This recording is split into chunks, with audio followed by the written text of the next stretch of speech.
Tiny lanterns. Love in little things.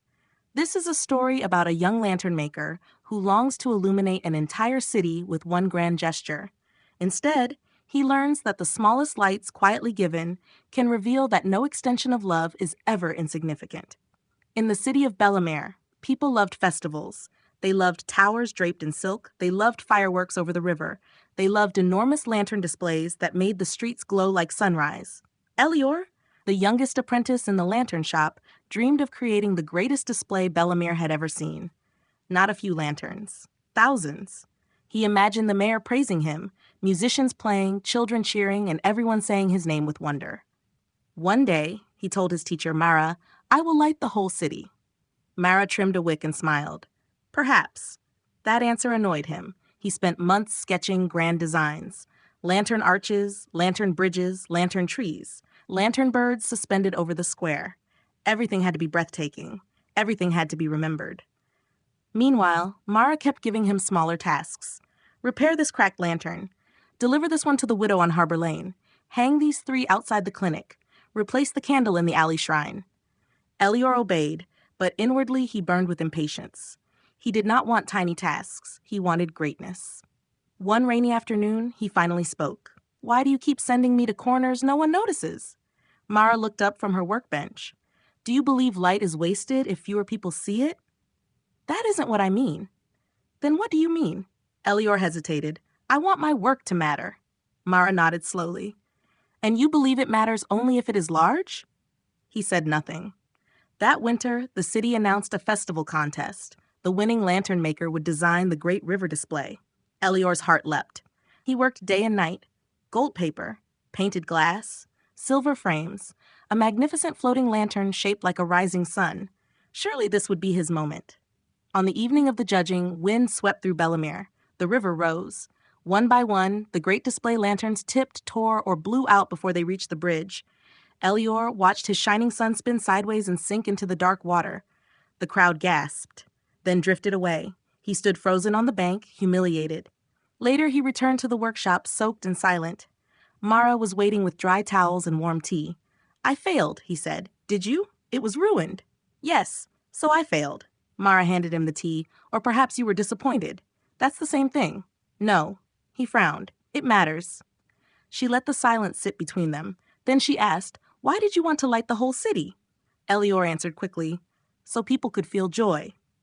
Mara tilted her head. "And if one lonely person feels joy from one little lantern, is that less holy?" The question stayed with him. A few days later, while delivering supplies to the clinic, Elior noticed an old man sitting alone near the back window.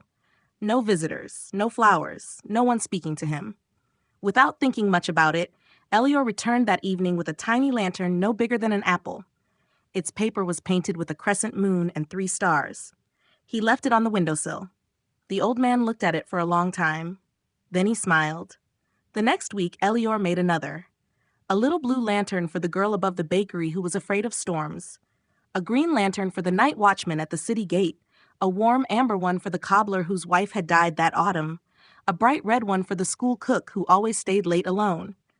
He began leaving them quietly, often without his name, sometimes with a note. For the dark evening, for the long wait, for the heart that forgets it shines. Something changed in him. The work became lighter, not smaller, truer. He noticed that each place became a classroom. At the clinic, he learned presence. At the widow's house, gentleness. At the bakery, patience. At the gate, gratitude. Every situation offered another chance to step back and let love lead the way. One night, Mara followed him through the city.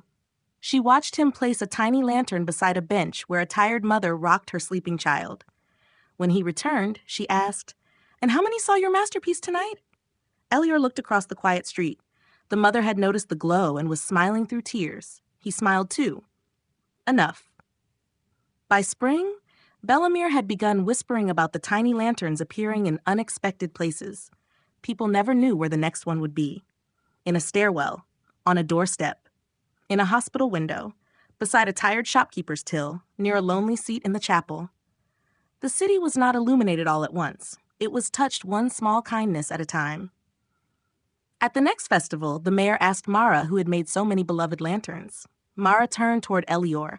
He felt the old hunger to be known. Then, just as quickly, it softened. The real joy had never been in becoming important. It had been in allowing love to extend without needing recognition. So he bowed slightly and said, "Many hands helped." It was the truest thing he had said all year. Years later, people still told stories about the season of tiny lights. Children who had received them grew up and began leaving small kindnesses of their own. And above Elior's workbench hung a simple wooden sign: "No lantern is too small if love lit the flame." He had wanted to light the entire city. Instead, he learned that a little willingness was enough. True humility did not make him less. It freed him from needing to be special. And once he stopped seeking greatness for himself, every little act became great in God. May we sing, rest, and dance our way home together.